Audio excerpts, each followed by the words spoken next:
자, 지난 시간 7월 1일 날 여러분들이 질문했던 것에 대한 답, 오늘은 길지 않으니까 빨리 하고 넘어가겠습니다. 교량안봉 얘기는 차에 갖고 다니니까 강의 자료뿐만 아니라 질문과 답에서 시험 문제가 출제되나요? 출제된다고. 일상생활에서 실천할 만한 명상, 이거는 어떤 행위를 하더라도 명상이 가능해요. 여러분들 걷기 명상 지난 시간에 했으니까 수업을 듣는 도중에도 중간중간에 할 수도 있어요. 언제든지 할 수 있어요. 명상이라는 것이 그냥 눈 감고 가만히 앉아있어야 하는 거다, 이런 편견만 버리면은 명상은 기본적으로 어떤 상태에서든 지금 자기가 하고 있는 일을 자각하는 것만으로 명상이니까. 그러니까 걷기 명상은 걷는 동작을 1단계, 2단계, 3단계로 알아차렸잖아요. 그러면 이제 만약에 컴퓨터 타이핑을 한다. 타이핑할 때 손의 동작들을 알아차리면서 타이핑할 수도 있고, 그 다음에 그때 마음 상태를 돌아볼 수도 있고, 멀티태스킹은 꼭 아니더라도 언제든지 주의를 기울이는 곳마다 명상을 할 수 있어요. 또는 무슨 행동을 하더라도 자의 마음을 일으킬 수도 있으니까 자의 명상도 할 수 있고, 걸으면서 호흡을 볼 수도 있고, 얼마든지 가능합니다. 걷기 명상, 그냥 걸으면서 명상을 해도 좁은 곳에서 할 필요 없이 이건 얼마든지 가능하죠. 나중에 이제 우리 이따가 수업 끝나고 중간쯤에 걷기 명상 15분 하고 오세요 하면 아무 데나 걸어도 돼요. 8개를 지키는데 일주일에 한 번 정도인데, 내가 이게 태국에서 8개를 지키는 날 이게 인터넷에 있길래 다 정리해가지고 이거 정리하는데 시간 많이 걸렸네. 그래서 1월부터 지금 6월이면은 6월 지금 10일 날, 6월 2일 날, 6월 2일이 일요일이었나? 썬데이라고 나오네. 어쨌든 달력으로 하면은, 근데 이게 중국에 우리가 쓰는 음력하고 하루 정도 차이가 날 수도 있어요. 저쪽하고 우리하고. 그래서 기본적으로는 초하루, 음력 1일 날, 그 다음에 음력 8일 날, 이게 1일이면 이게 8일이고, 그 다음에 보름날, 그 다음에 24일 날, 음력으로. 이게 4번이 8개를 지키는 날입니다. 그 중에서 제일 중요한 날이 보름날이에요. 풀문데이. 보름날은 이제 야마천의 천황이 직접 다니면서 누가 개를 지키나 보러 다닌대. 더우면 에어컨 좀 틀지. 이건 틀었는데 하나 좀 틀지. 자, 그래서 그러니까 태국 불교도의 날짜 있는 날이고, 태국은 이 날을 주로 쉬는 날로 잡아요. 그래서 이 날은 쉬고 그다음에 절에를 가고 그랬죠. 하루 종일 절에가 있어요, 사람.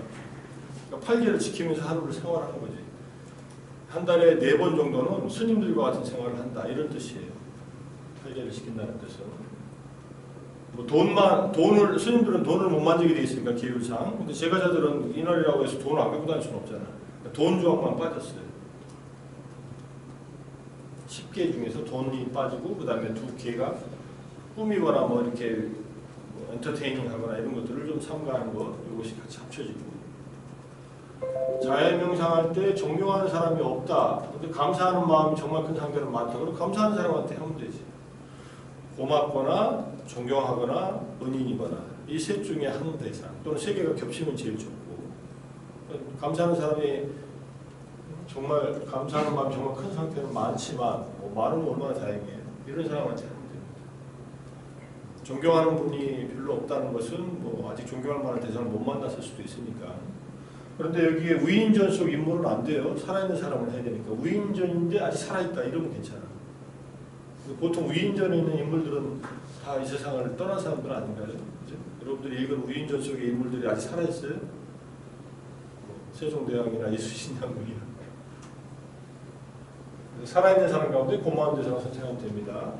현대에 와서도 방위사업 관련 기업이나 술집, 도축장에서 일하는 사람들이 존재하는데, 직업은 상관없이 누구나 불자가 될 수 있습니다. 어부도 불자가 될 수 있고 사냥꾼도 될 수 있는데, 가능하면 직업을 선택할 때 다른 생명을 해치는 직업을 삼가하라는 의미예요.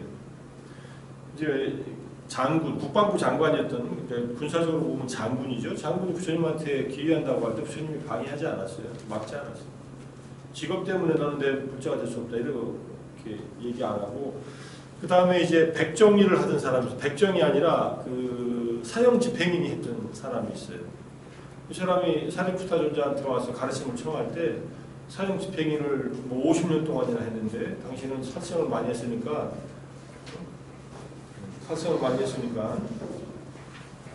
가르침 줄 수 없다 이렇게 얘기합니다.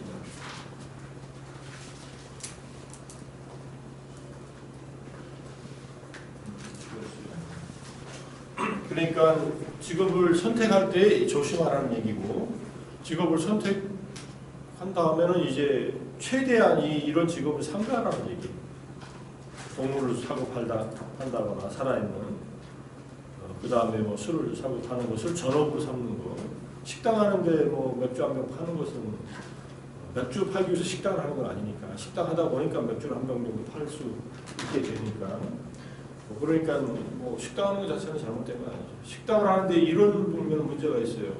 장어구이 식당을 하는데 매일 살아있는 장어를 죽여서 그걸 요리해서 줘야 돼요. 이러면 그 식당의 업종은 별로 안 좋습니다. 장어를 죽이지 않아요. 근데 장어를 죽여놓은 걸 갖다가 사다가 요리해서 파는 것은 직접 살생이 저촉되지 않을 수는 있어요. 그런데 어디를 업체를 정해가지고 당신 살아있는 장어 죽여서 나한테 납품하셔 이러면 또 문제가 될 수도 있어요. 근데 예컨대 그 불고기집을 한다고 해서 도축장하고 계약을 맺지는 않잖아요. 도축한 것을 판 도매상에서 사다가 또는 어디가 사다가 이렇게 요리를 하는 경우는 그거는 살생과 직접 접촉이 안 됩니다. 이게 쉽지 않아요. 그래서 부처님이 말씀하신 것은 어쨌든 기본적으로 생명을 해치는 일은 본인한테 악업이 되니까 삼가하라, 피하라 이런 뜻이니까.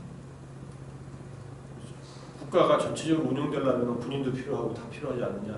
그게 이제 인간은 사회 속에서 그런 문제를 만들어 놓는 거죠. 사실은 치안을 유지하기 위해서 경찰이 필요한 것은, 경찰은 살생하는 직업이 아니니까 치안 유지가 목적이니까 무슨 나쁜 직업이라고 할 수 없죠. 직업적인 군인을 말했지.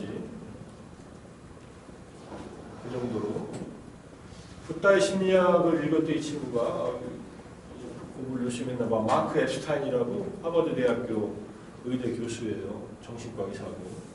축생계, 지옥계, 아귀계, 아수라계, 인간계, 천상계에 대해서 나름대로 정신의학자로서의 해석을 해놓고 기초적인 욕망, 공격성과 불안, 가래, 경쟁적 유능한 자아관념이라고 했지만은 나르시시즘, 천상계는 절정경 이렇게 설명을 하는데, 윤회를 긍정하는 종교적 입장에서 이런 주장들을 어떻게 이해하나요? 앱스타인은 윤회를 인정하지 않는다고 그래요. 기본적으로 과학자니까 그럴 수도 있고 유태인이라서 그럴 수도 있고, 그런 뭐 그 사람의 입장이니까 육도 윤회에 대한 이런 해석은 충분히 의미 있다고 생각합니다. 인간으로 태어나 있으면서 지옥 속에 사는 존재도 있고, 인간으로 태어나 있으면서도 짐승처럼 사는 존재도 있고, 아비처럼 사는 존재도 있고, 인간답게 사는 사람도 있고, 천신처럼 사는 존재도 있죠. 그렇게 살면은 결과는 그렇게 다음 생은 그렇게 이어진다.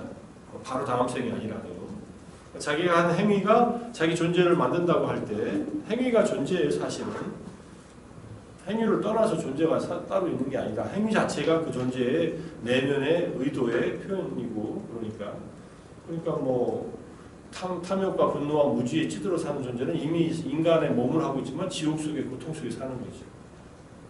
그렇게 얼마든지 이해할 수 있고, 이 앱스타인은 불교의 이 육도윤회설은 결국은 인간의 내적인 다양한 문제들을 이렇게 상징적으로 표현한 것이다라고 자기가 해석하고 있는 거죠. 빠체카 부다라는 말은 우리말로 벽지불, 독각, 영각이라고 이렇게 얘기를 합니다. 벽지불은 빠체카 부다를 음사한 말이고, 독각은 이걸 빠체카라는 말을 혼자라고, 홀로 깨달았다고 해서 독각이라고 표현하고, 그 다음에 빠체카를 또 다르게 해석하면 연기를 깨달았다 해서 연각이라고 합니다. 붓다로 영각이라고 불리는 붓다, 영각불이에요. 붓다의 한 분입니다. 근데 실제 삼마삼붓다, 완전한 깨달음 모든 붓다에게 들은 법을 붓다가 없는 세상에서 기억에 의해서 떠올려서 깨닫고 혼자 깨달아요. 소수의 사람들에게만 법을 전하는 그런 붓다다. 깨달음에 있어서는 붓다가 훨씬 깊고 넓지만 파체카 부다는 아라한 부다는 더 높은 경지다 이렇게 얘기를 합니다. 많은 파체카 부다들이 나타나서 큰 기록 없이 사라지고 그러는데 그 기록 중에 일부가 수타니 파타의 전생에 이 파체카부타 했던 분들에 대한 이야기가 무소의 뿔 장에 나타나 있다. 뭐 이렇게 얘기를 합니다. 무소의 뿔장 안에 주석수에 보면 어떤 파체카부타의 이야기다 이렇게 얘기가 나옵니다. 뭐 이런 분들이 있다.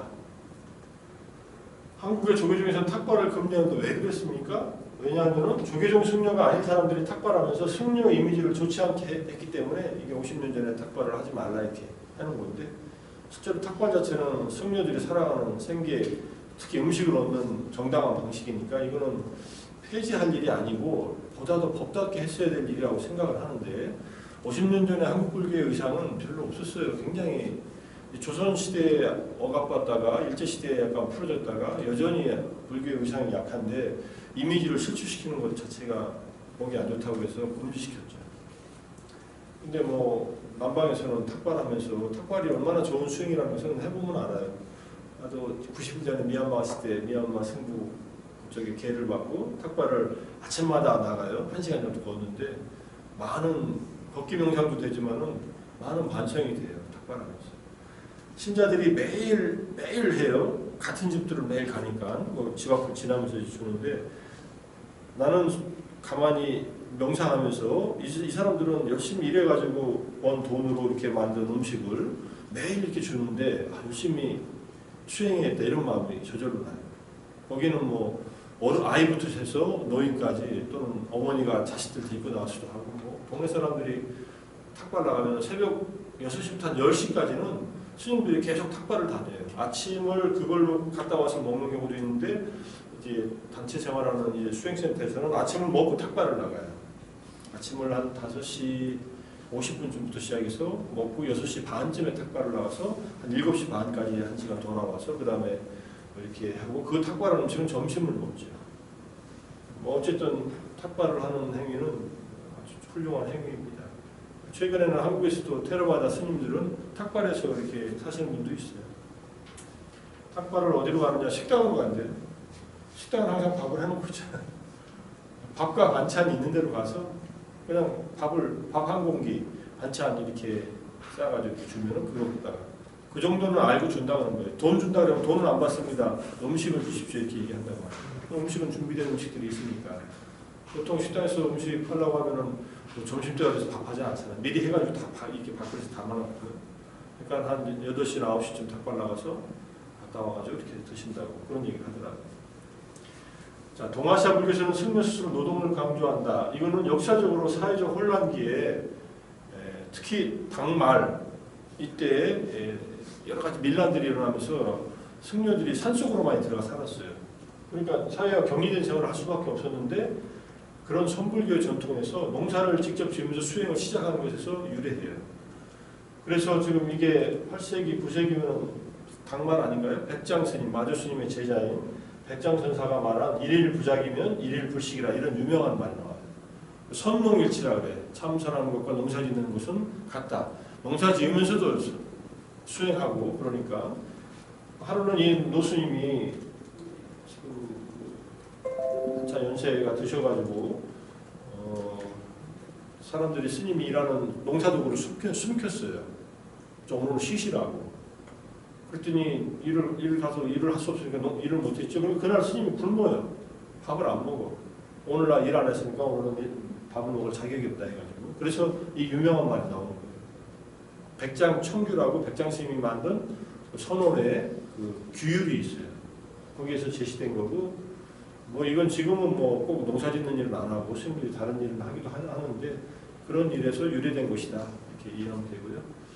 기본적으로 초기 불교나 이 테라바다에서는 스님이 농사짓거나 또는 뭐 다른 일을 하거나 이런 것은 하지 못하게 돼 있어요. 경제 활동이 필요한 일이나 풀도 못 뽑게 돼 있고 나무도 못 자르게 돼 있어요. 스님이 계율사 누가 자르느냐? 제가자들이 가서 잘라주든지 절에서 사는 제가자가 그 일을 해요. 여성의 몸으로 해탈을 이룰 수 없다든가 경전의 여성 억압적 내용이 계속해서 삽입된 맥락. 여성에게는 5가지 장애가 있다고 초기 경전부터 나와요. 이건 여성이 이루지 못하는 5가지인데 첫 번째가 제석천이 돼서, 제석천은 사카라고 해서 33천의 왕입니다. 33천에서 가장 힘이 있는 왕인데 제석천왕이 될 수 없고 마왕이 될 수 없고 마라의 세계에서 왕이 될 수 있고 범천왕이 될 수 없고 범천은 될 수 있어도 범천왕이 될 수 없고 여성의 몸으로 여성이 뭐 범천에 태어나면 되죠. 근데 범천의 세계는 남성과 여성의 구분이 없어요. 여기는 성 구분이 의미가 없어지는 세계니까 전륜성왕이 될 수 없다. 여성이 그 다음에 3계의 법왕 붓다가 될 수 없다. 이게 오분일이나 초기 경계에 나오는 얘기예요. 이게 나 후대에 삽입된 게 아니라. 그러니까 법화경에서는 8세 용의 용녀, 8세 용왕의 딸이 성불을 하는 장면이 나오는데 이 여성의 몸이 남성으로 전환되면서 그 다음에 남성이 몸이 돼서 붓다가 되는 그런 모습으로 나와요. 그러니까 이 가르침에 의거해서 여성의 몸 자체를 갖고 붓다는 될 수 없어요. 근데 아라는 될 수 있어요. 여성의 몸으로 해탈을 이룰 수 없다는 말이 아니라 여성의 몸으로 아라는 될 수 있다. 그렇지만 붓다가 될 수는 없다. 이런 얘기가 나옵니다. 여성 차별적이라고 생각할 수도 있지만 기본적으로 여성이 갖고 있는 한계다. 성적으로 성진이 여성이라서의 한계인지 여성성의 한계인지 이건 잘 모르겠어요. 그렇지만 일단 기본적으로는 그렇게 나와 있어요. 이건 뭐 내가 말한 게 아니라 부처님이 말하는 거니까. 세계 존재 세계에서 그렇다. 여성이 열등하다고 하는 건 아니 이거 자체가 어떻게 보면. 근데 아란이 될 수 있다는 가능성은 여성에게도 열려 있다. 그래서 출가를 허용한 거고 출가를 허용해서 여성들의 아란들이 많이 나왔죠. 그래서 이 문제가 좀 문제가 있다라고 여성계에서 요즘에 현대 사회에서는 많이 얘기를 하죠. 페미니즘을 얘기하는 분들이. 뭐 이 말을 한 맥락을 이해하면은 각 천왕들의 왕이 되거나 또는 세계를 지배하는 왕이 되거나 붓다가 될 수 없다라는 말은 돼서 뭐 될 수 있다라고 증명하면 되겠지. 전륜성왕은 될 수 있잖아. 미국의 여성 대통령이 나오는 미국 대통령이 전륜성왕인지는 잘 모르겠지만 뭐 이 정도 얘기를 그치겠습니다. 더 깊게 들어가면은 할 말이 많으니까. 여기 여성 환생의 남성의 뭐 환생에서가 아니라 이렇게 여기서 남성으로 변신이 아니라 일종의 성 전환 같은 사건이 자연적으로 일어나요. 경전에서는 법화경에서는. 자, 무지와 가래에 속박되어 있다는 사실이 식이 형성된다는 사실의 원인이 되는 것이 궁금하다. 무지와 가래에 의해서 업을 짓게 되면 새로운 식이 계속 나타난다는 뜻이에요. 번뇌가 있으면 어떤 행위를 하고 그 행위의 결과로 새로운 마음이 계속 생겨난다. 특히 내생에 다시 태어날 식이 형성된다. 이런 뜻이에요. 가래는 식이라는 씨앗을 자라게 하는 물, 수분에 해당한다는 뜻이에요. 그러니까 자, 우리가 식이 씨앗처럼 있는데 식이 업의 토양에 심어지면은 가래라는 수분이 지워져서 이게 싹이 터서 다시 자라나는데 가래가 없다 그러면은 과거에 흘러온 식 중에 어떤 것들은 싹이 안 트는 경우도 있다. 이렇게 볼 수 있죠.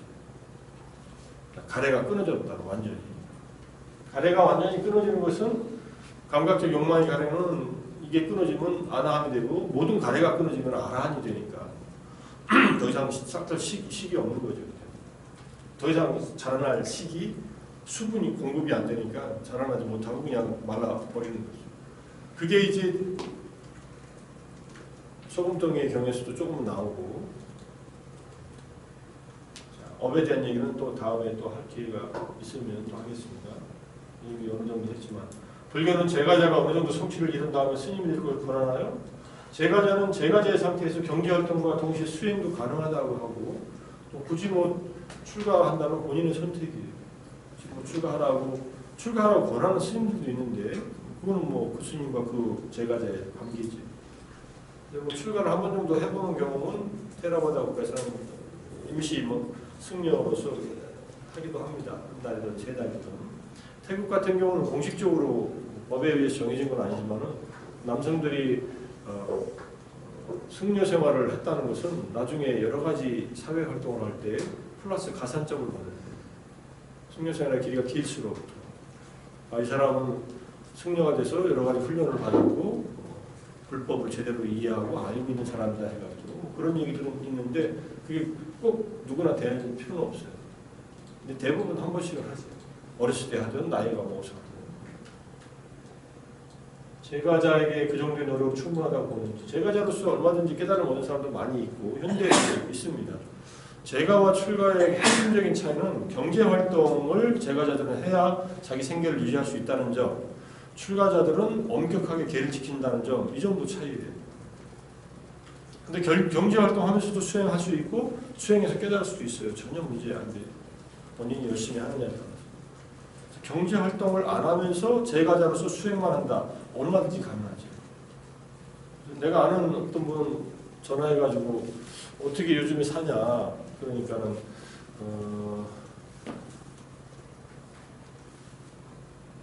건물주라서 쉽게 말하면 새로 들어오는 돈이 한 달 700만 원씩 들어오는 거예요.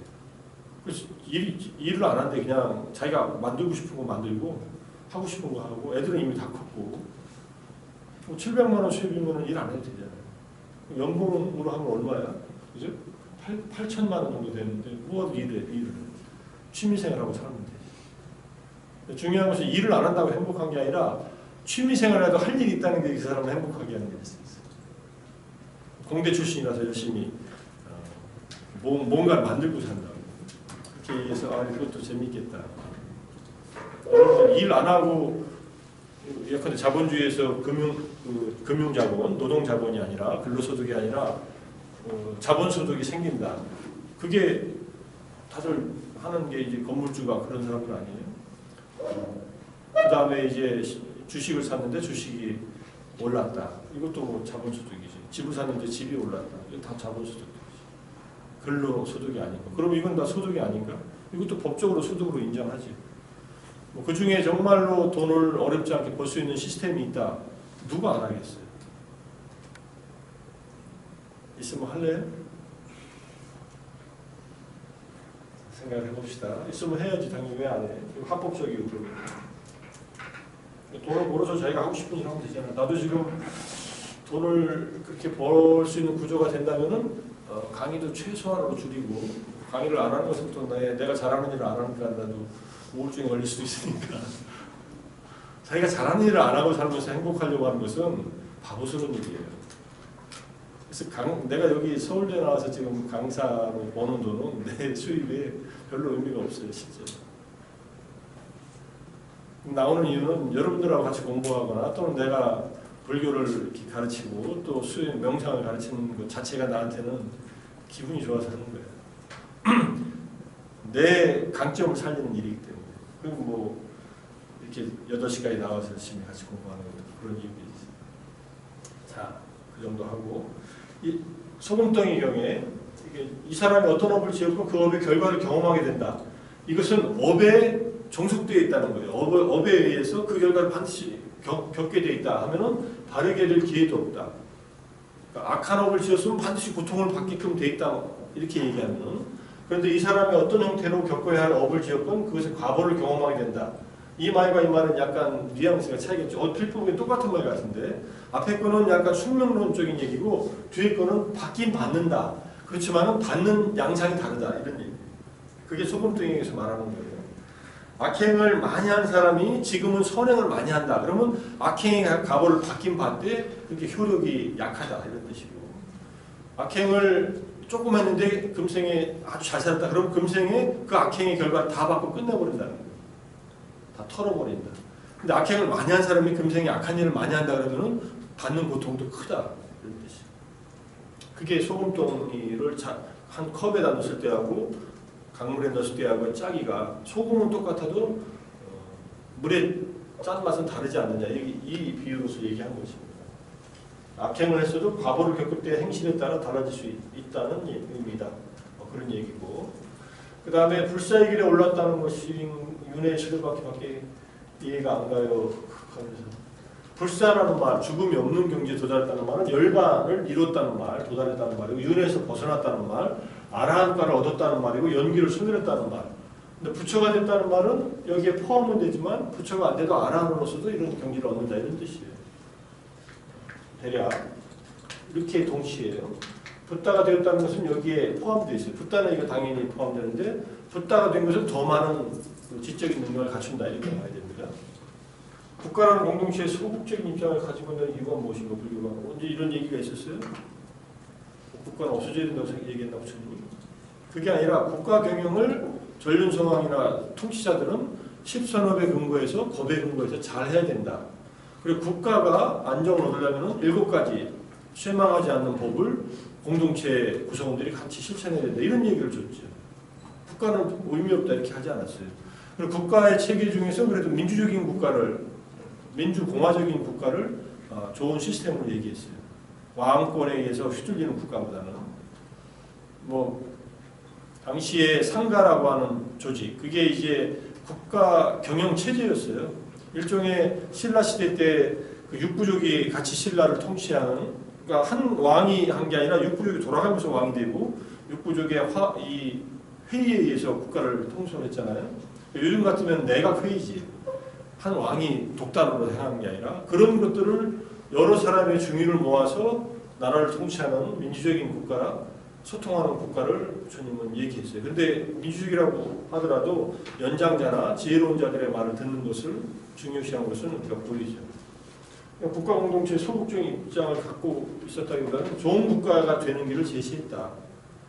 그래서 국가가 안정되어 있어야지 국민들이 거기서 행복을 얻을 수 있지 않느냐. 그래서 정치를 잘못하거나 또는 기근이 들어서 도둑들이 많은 곳에 군사력이나 경찰력을 파견해서 그 사람들을 가두고 뭐 엄한 형벌을 주는 것보다 그 사람들에게 생활할 수 있는 기본적인 여건을 마련해줘서 그죠? 농사 지을 수 있는 사람에게는 씨앗을 준다든지 뭐 능력 있는 사람 공무원을 채용한다든지 뭐 이런 일을 하면서 사람들에게 살게끔 하라는 얘기를 하는 것이 경찰 국가가 부처님의 모델은 아니었던 것 같아요. 복지국가. 근데 승가의 이념을 국가에 적용시키기는 쉽지 않죠. 승가는 최소한의 소유와 그 다음에 생산된 또는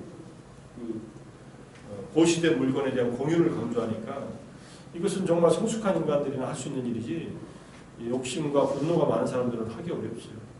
그것까지는 그런 사회를 만들려고 하지는 않으셨고 그거는 어려우니까 부처님이 깨닫고 나서 얼마 안 지났을 때 마라가 나타나서 당신은 깨달음이라는 목적을 성취해서 정치를 하는 게 어떠냐 사람들을 백성들을 다들 행복하게 해주는 게 어떠냐 하니까 잠시 생각을 해요. 이게 가능한 일인가? 했더니 이건 불가능한 일이라는 것을 판단을 해요. 왜 불가능하냐? 한 사람의 욕망을 만족시키는 것도 쉽지 않다는 것을 알아요. 그러니까 지금 국가적으로 일어나는 수많은 일들, 한 시스템 안에서 이해관계의 조정 문제예요. 뭐 그거를 할 수 있으면 좋겠지만 아란들은 그런 문제에 개입해가지고 그런 문제로 시간을 소비하는 것보다는 어떤 사람들이 오더라도 내면의 진정한 번뇌의 소멸을 가르치는 것이 더 효과적이다 이렇게 생각해서 정치를 안 하신 측면이 있습니다. 그럼 제가자들은 어떻게 해야 되느냐? 제가자들은 정치하려면 정치를 바르게 하고 그 얘기가 얼마나 어렵다는 것을 알면서도 바르게 하려고 해야죠. 올바르게 하면서 바르게 잡아나가야죠. 그러니까 국가 시스템은 국민들을 안전하고 자유롭고 평등하게 살 수 있는 그러한 체계를 만들어가지고 그 안에 사는 국민들에게 그런 것을 보장해 주도록 노력해야죠. 그게 간단한 일은 아니라는 것을 부처님도 알고 있었고 아란에게 적합하지 않은 일이라는 것을 알고 있었기 때문에 안 했다는 것뿐이지 국가를 부정한 건 아닙니다. 불교는 너무 현실과 동떨어진 주장을 하고 있다. 현실적인 방법 외에 지도자가 자발적 개혁 없이 준수하는 상황이 이루어질 수 있을 것이라고 보시나요? 정치인은 국가의 군사력으로 국가를 보호할 수 있죠. 정치인은 지금 뭐 강력한 평화를 원한다면 전쟁을 준비하라. 존 윅 3 이렇게 오늘 아침에 운전하다 보니까 버스 옆에다 이렇게 영화 존 윅이 무슨 영화인지 봤어요? 키아누 리브스가 완전 뭐 무소불위에 그냥 되게 총을 잘 쏘는지 총만 잘 쏘는 게 아니라 아니 그냥 살인 병기야 그 사람. 그 사람 건드리면 누구든지 살아남지 못하는 그런 사람인데 어쨌든 그런 실력을 갖추고 그럼 실력을 갖추면 전쟁을 안 하나요? 평화를 얻을 수 있나? 물론 자기보다 더 강한 외적인 적이 있을 때 싸워서 이기면 되겠지만 엄청난 살상이 일어나잖아요. 그 영화 자체는 그냥 대략 그냥 그 암살자들의 그 전쟁이니까 일종의. 자, 기본적으로는 군사력을 갖춰서 전쟁이 일어나지 않게 하는 게 가장 현명하다 이렇게 얘기해요. 이거는 초기 경전에 나오진 않아요. 대승경전 중에 우리의 원광법사의 세속오개 같은 얘기가 나옵니다. 전쟁이 일어날 상황이 되면은 막강한 군사력을 갖춰서 아예 전쟁이 안 일어나게 상대방이 전쟁을 못 일으키게 하는 게 가장 최선이다. 전쟁을 안 하고 이기는 거죠. 전쟁을 할 경우에는 최소한의 희생으로 전쟁을 치르는 것이 현명하다. 그리고 무고한 사람들을 죽이지 말라. 그게 이제 원광법사가 말한 임전무태나 또는 살생유택의 정신이에요. 이 화랑들은 다 군사 사령관이잖아. 화랑 제도 자체는 이게 사관학교 제도예요, 기본적으로. 이 사람들은 국가 지도자이자 정치와 군사 지도자들이에요. 그러니까 이 친구들을 육성하는데 살생하지 말라 이러면 어떻게 화랑들은 어떻게 싸워요? 안 죽이면서 어디 상처만 입히나? 그러니까 살생을 하게 될 경우는 최소한의 희생을 그것도 가려가면서 하라. 이렇게 가르침을 준 것은 초기 불교의 가르침에 의거한 것이 아니라 대승불교적인 가르침이 있어요. 그런 가르침. 직업적 군인은 바른 생계가 아님을 말한 것이지 직업적 군인한테 그만두고 다른 직업 택해라 이렇게 얘기하지는 않아요. 근데 그것을 알고 있으라. 그래야 빨리 정년퇴직할 기회가 오면 빨리 그만두고 다른 일을 할 거 아니에요. 그런 얘기입니다. 높은 침상, 큰 침상을 사용하는 일을 삼가하는 것은 사치스러운 생활을 잠시 피하라. 이거. 큰 침대인데 싸구려다. 그럼 괜찮지 않죠. 근데 원래 침대가 크면 좀 비싸잖아요. 그리고 침대가 크면은 침대 위에서 뒹굴뒹굴하기 쉬워요. 근데 침대가 좁고 좀 불편하고 빨리 일어나서 그 잠속에 빠져있는 시간이 줄지요. 침대 매트리스를 어떤 거 써라 이런 얘기는 없어요. 그러니까 사람이 굉장히 예민한 사람은 매트리스에 굉장히 민감해요. 좋은 매트리스 쓰는 것은 뭐 각자의 몸의 체질에 따라 다르지만 침대를 크기를 너무 크게 하지 말고 뭐 사실 침대에서 올라가서 생활하는 시간이 많아지고 게을러진다 이런 뜻이겠죠. 숲속의 건 사회의 안정에서 7가지 원리죠. 숲속의 건 제일 큰 관심. 이건 사회의 안정이 아니라 출가자, 상가의 안정을 위해서 출가자들은 숲속에 머무는 것을 더 즐겨하라 이런 뜻이에요.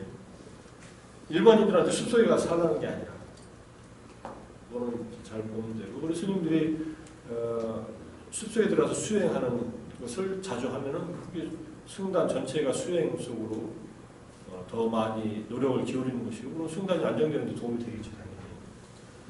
윤리적 딜레마의 상황에서 선한 의도 하나만으로 업이 결정되는 것인가요? 기본적으로는 좋은 의도에 의해서 화이트 라이를 했어요. 거짓말을 했어요. 이거는 상대방에게 이로움을 줬을 때 그거는 선한 일이 될 수 있습니다. 그런데 이것도 반복하다 보면은 나중에 안 좋은 거짓말도 할 수 있는 습성도 될 수 있기 때문에 조심해야 될 부분은 있어요. 그러니까 사냥꾼이 우리가 잘 아는 사냥꾼이 노루를 쫓다가 노루가 이제 나무에는 뒤에 숨었는데 나무꾼이 노루가 어디 갔냐고 하니까 사냥꾼이 물으니까 저쪽으로 갔다 이렇게 한 것은 거짓말이잖아요. 근데 노루를 살렸잖아. 노루를 살린 점에 있어서 이 거짓말은 더 큰 좋은 의도가 있었다. 거짓말은 안 좋은 일이지만 이것은 의도 자체가 생명을 살리기 위한 거짓말이니까 좋다 이렇게 판정을 하기도 합니다. 기본적으로 경전이나 주석서에 나와 있어요. 그렇지만 부처님 같은 경우는 어떻게 했느냐. 부처님은 얘기를 안 하세요. 곤란한 상황에. 어떤 상황이 있었냐면은 호살라국의 왕비 말리카 왕비가 죽었어요. 죽을 때 굉장히 왕에 대한 잘못한 일이 기억나가지고 힘들다가 죽어서 죽자마자 바로 지옥에 가요. 뒤에 나오는 질문하고 연결되는데 지옥의 수명 왜 정해져 있지 않냐 그런 거 하고. 근데 왕이 너무 상심해가지고 부처님을 찾아가서 그래도 왕비가 생전에 좋은 일을 많이 했으니까 어디 좋은 곳이라도 태어났다고 들으면 마음에 안 드는 것 같아서 부처님한테 찾아갑니다. 찾아갔는데 부처님이 지옥에 간 걸 아니까 어떻게 하냐면요. 이 왕이 그 질문하는 것을 잊어버리게 해요. 와서 다른 얘기를 하는 거야. 그래서 좋은 얘기 많이 해주고 왕이 가다가 오늘 내가 또 왕비가 어디 태어났냐고 물어보지 못했네 하고서 집에 가요. 그리고 왕 궁전에 가. 그리고 다시 돌아갈 수는 없잖아 왕이. 그러니까 그 다음날 또 가요. 그 부처님이 또 똑같이 그 질문이 안 나오게끔 여러 가지 얘기를 해줘요. 이걸 일주일간 해요. 그리고 일주일이 지나자 이 왕비가 이제 자기 악업이 다 끝났고 천상에 가서 태어나요. 지옥에서 천상으로 바로 이렇게 올라갑니다. 워낙 착한 일을 많이 해가지고. 그러니까 악한 일에 대한 결과를 경험하되 착한 일을 많이 하는 사람은 짧게 경험하고 끝난다는 그런 얘기예요.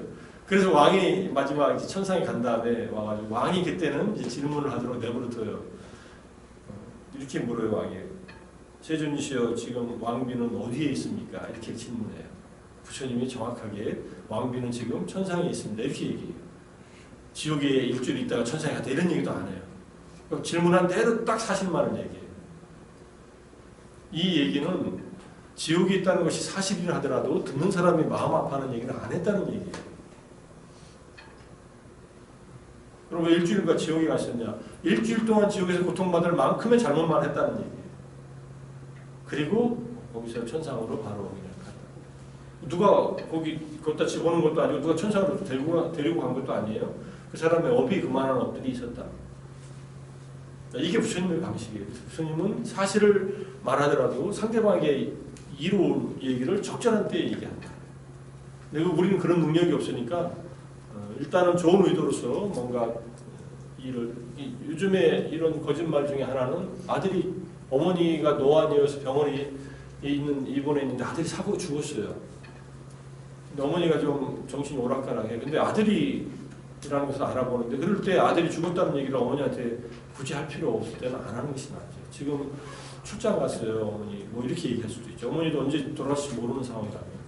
그렇게 가리고 갈 수 있는 일도 한계가 있죠.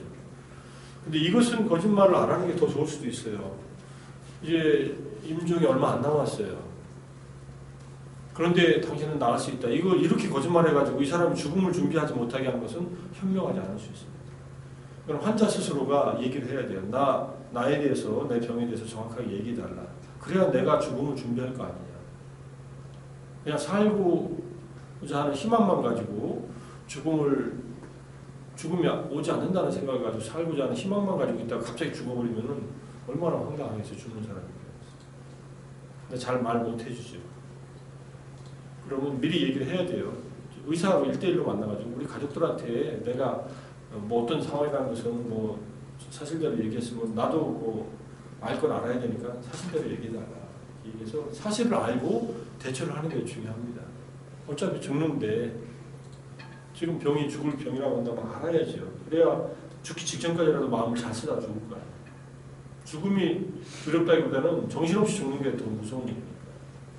그러니까 죽을 때 좋은 마음을 갖고 죽는 것이 다음 생하고 바로 연결되기 때문에 제가 일본에 있을 때 한 학생이 대학교 2학년 아이인데 백혈병 한국에서 수술 3번인가 실패하고 일본으로 왔어요.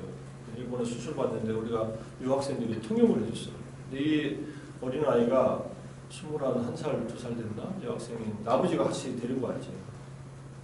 우리 다 불교 쪽과 관련된 사람들이 가서 불교 공부하는 우리들이 가서 통역을 해줬는데 이 친구는 얘기를 다 해달라고 그러더라고요.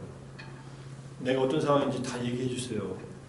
그래가지고 통역하는 사람이 다 얘기해 주다가 마지막에 어떤 시술을 하는데 실패하거나 성공하거나 둘 중에 하나인데 실패하면 이제 더 이상 이 조혈모세포가 생성되지 않아서 이제 백혈병 마지막 수술처럼 됐는데 그게 실패했어요. 실패했을 때 정확하게 얘기를 못 해준 곳이 있어요. 그건 이제 곧 죽는다는 얘기하고 똑같으니까. 그래서 그걸 의사하고 부모님이 얘기하지 말자 해가지고 그 얘기는 안 했습니다. 나머지 얘기는 다 해줬어요. 모든 진행 과정. 의사가 있는데 의사가 또 다 설명을 해줘. 그래서 난 놀랐어. 일본 의사들이 이렇게 친절한가. 의료보험 안 돼서 돈을 많이 내는 것은 뭐 그렇다 하더라도 수천만 원 썼을 거예요. 입원했는 동안 한두 달 정도 입원했었으니까. 그런데도 일본의 간호사들이나 의사들은 한국의 의사와 간호사들하고는 그 당시에는 달라서 일본으로 온 거예요. 한국의 의사들이나 간호사들은 혈액을 채취해가고서는 아무 설명 안 해요. 앞뒤가 없어.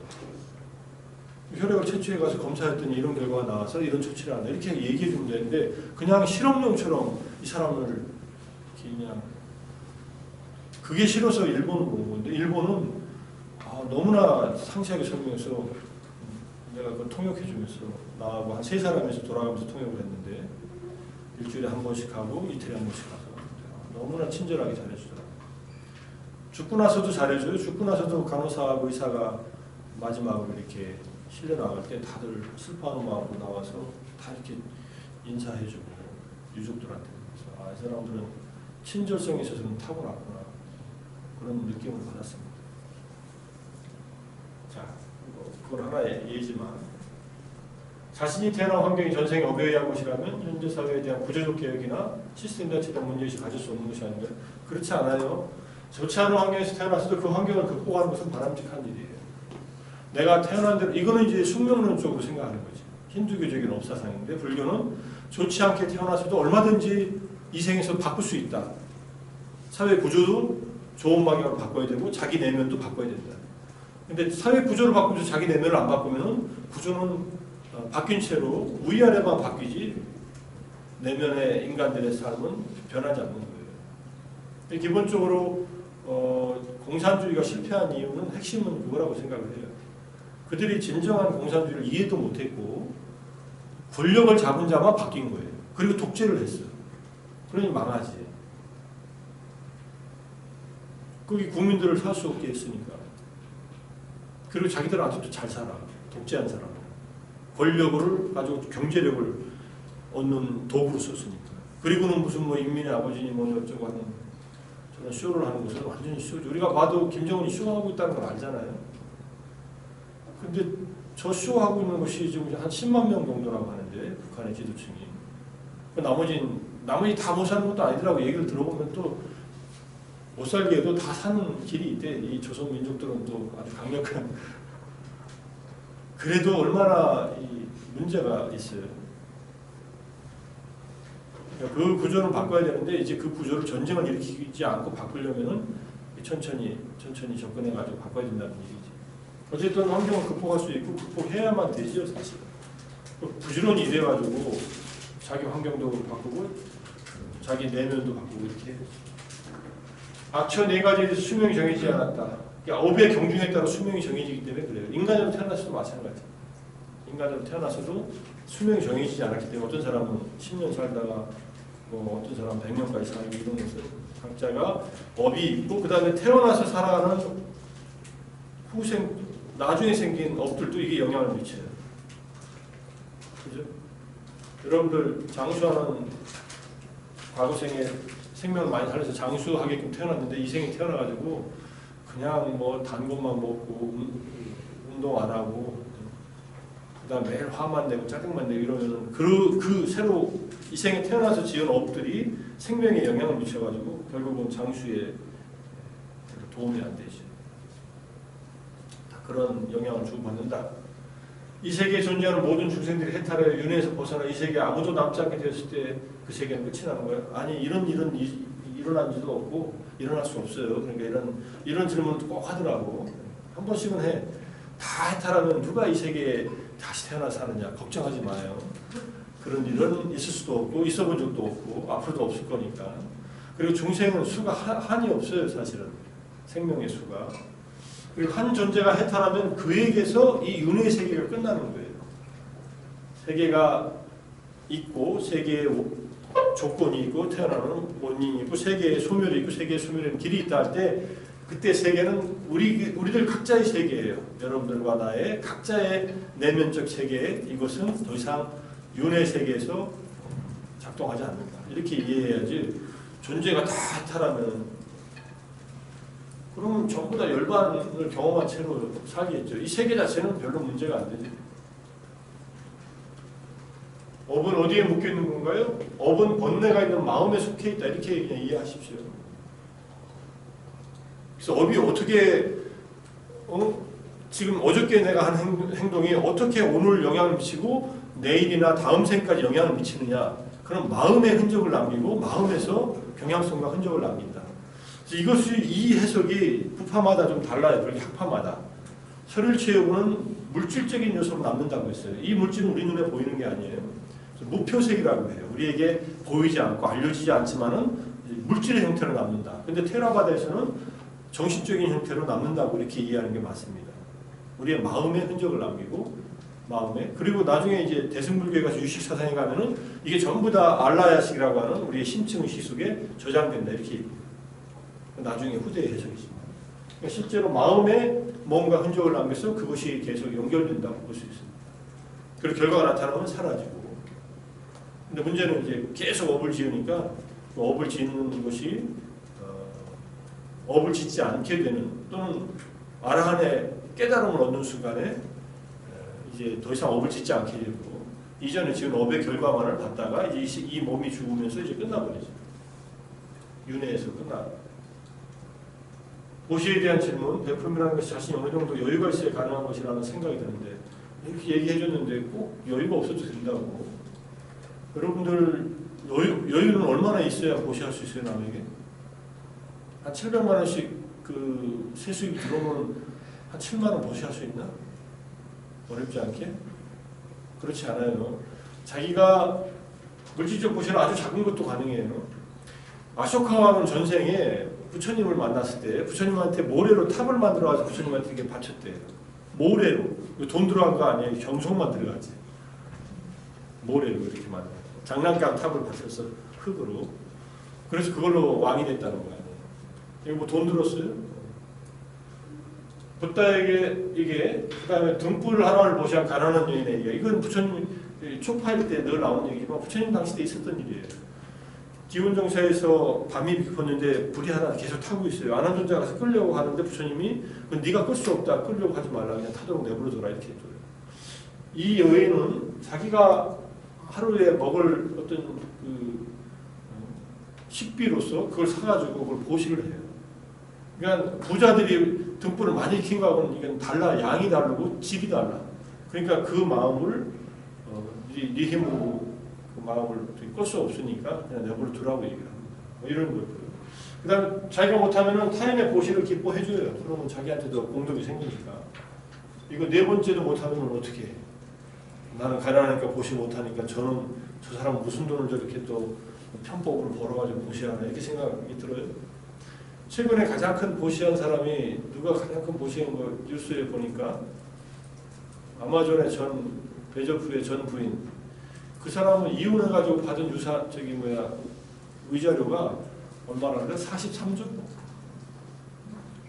43조밖에 안 받았대. 그래서 자기는 돈이 너무 많다고 생각해서 반을 보시하겠다고 해요. 그리고 21조 5천억은 적당하다는 소린가? 한 21조 갖고 어떻게 쓸 거야 자기가 평생을.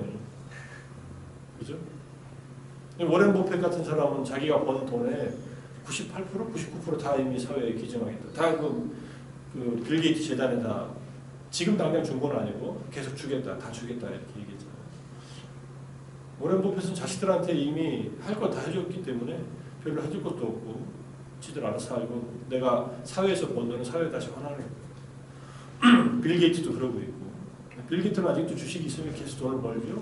이 사람은 자기가 죽은 후에 50년 안에 모든 돈을 다 사회에 환원하도록 법적으로 이렇게 만들어놨어요. 그렇게 하는 사람들을 마음으로 기뻐해주면 되죠. 훌륭하다. 우리나라 재벌들은 토큰 보시라는 사람들이 별로 없죠. 최근에 뭐 미세먼지 때문에 뭐 L기업에서 대한민국 초등학교 몇 군데에다가 공기청정기 보시하겠다. 그것도 훌륭한 일이지 사실. 기왕이면 다 하지 지금 한 200억, 300억 정도 돈으로 하는 거예요. 좋은 일이죠. 훌륭한 일이고 잘했다. S기업은 왜 안 하나 이렇게 생각하지 말고 L기업은 잘했다 이렇게 생각하면 되잖아요. 그렇게 누가 선한 일 한 것을 마음을 기뻐해 주는 것도 공덕이 된다. 그러니까 마음을 잘 쓰면 언제든지 공덕이 되는 일이에요. 무의식적인 행위는 어떻게 되나요? 의도가 없는 행위는 업이 되지 않는다. 걷다가 개미가 있는지 모르고 걷다가 개미가 죽어서 이건 나한테 업이 되지 않아요. 업이 되는 것은 만약 행위로서殺생이 업이 되려면 내가 죽이려는 의도가 있어야 돼. 이놈의 개미 새끼 밟으면 죽겠지? 꽉 밟았어요. 그럼 딱 죽은 걸 봤어. 이걸 이러면 업이 돼요. 근데 개미를 죽일 마음이 추구도 없어. 근데 걸어가다가 걷기 명상할 때 발바닥을 보고 걷지 않을까? 개미가 걷고 나서 보니까 개미가 한 마리 죽어있네. 뭐 개미가 밟혔다고 내 발에 아무 감각이 있는 건 아니잖아요. 개미가 죽는다고 소리 지르는 것도 아니고. 근데 지나갔다가 다시 오다 보니까 개미가 죽었는데 내가 밟은 것 같아. 이럴 때 마음으로 내가 개미를 죽였다 이렇게 생각할 필요 없다는 얘기예요. 죽은 개미는 억울하지만 본인한테 업이 되지 않는다. 무의식적인 행위 중에서는 무의식적이라고 하는 것은 뭐 정신 착면 상태나 심신 미약의 상태 이런 상태에서 몰라도 무의식이라도 의도들은 계속 생겨나요. 습관적인 행동도 의도가 있어요, 사실은. 그러니까 의도가 있는지 없는지를 잘 살펴서 조심해야 된다. 검은 것과 흰 것이 불교에서 의미가 어떻게 되게 이런 부분이 되는지. 검은 업은 그냥 불선업이고 흰 업은 선업이라고 얘기하는 거죠. 검은 것은 아무래도 역사적으로 검은 것을 선하다고 하는 경우는 별로 없죠. 희다, 맑다, 깨끗하다 이렇게 나가고 검다, 어둡다 또는 뭐 더럽다 이런 식으로 연결이 되죠. 색깔이 갖고 있는 기본적인 상징은 비슷하죠. 사실. 12시인 줄 알고 질문을 늦게 제출했습니다. 괜찮습니다. 나도 여러분들 질문을 본 게 오늘 새벽 4시에 봤으니까 4시부터 보고서 열심히 이걸 만들어갖고 온 거예요. 명상소감 걷는다는 것은 인식하는 것이 또 하나의 생각이다. 생각인데 생각 속에 빠지면 안 돼요.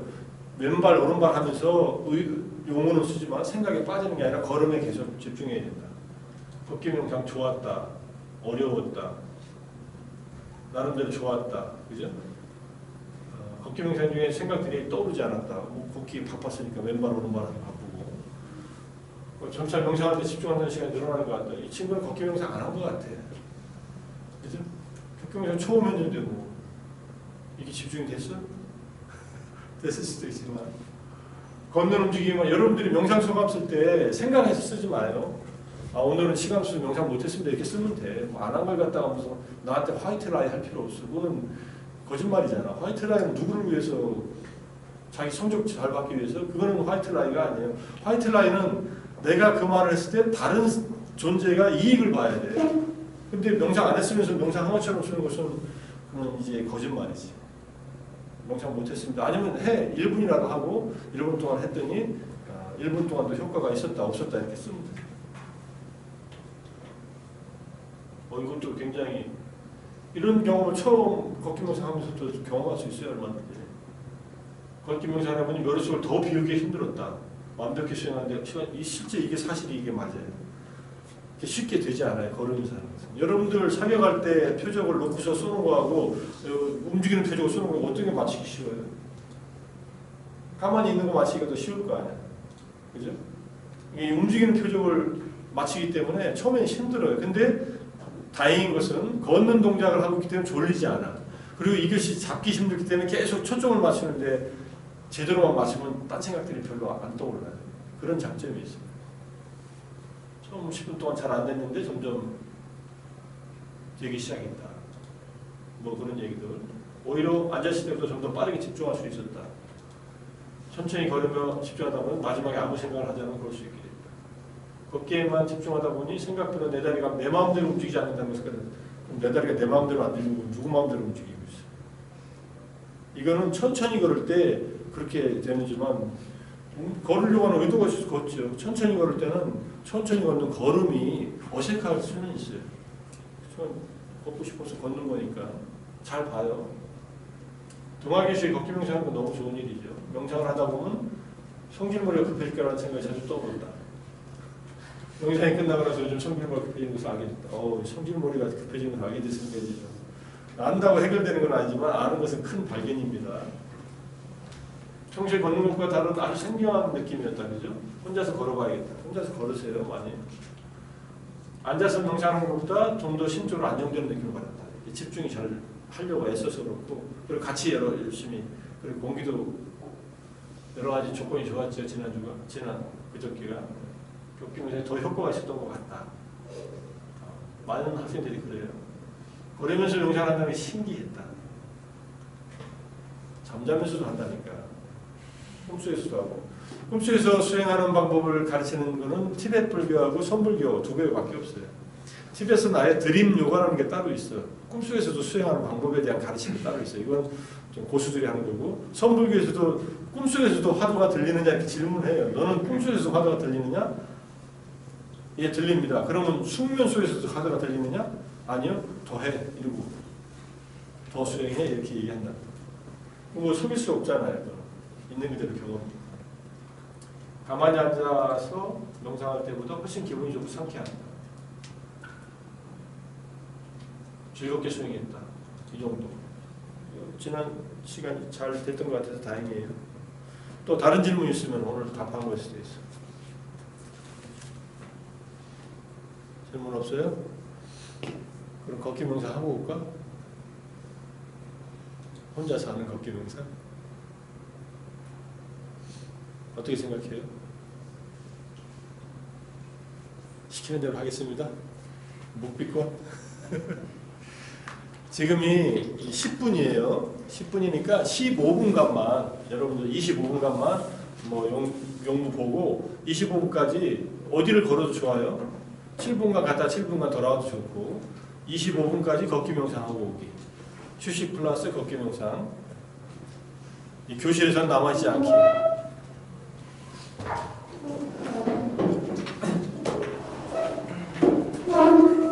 시계나 휴대폰만 가져가요. 근데 다른 거 하지 말고 걷기 명상하고 와요. 가능하면.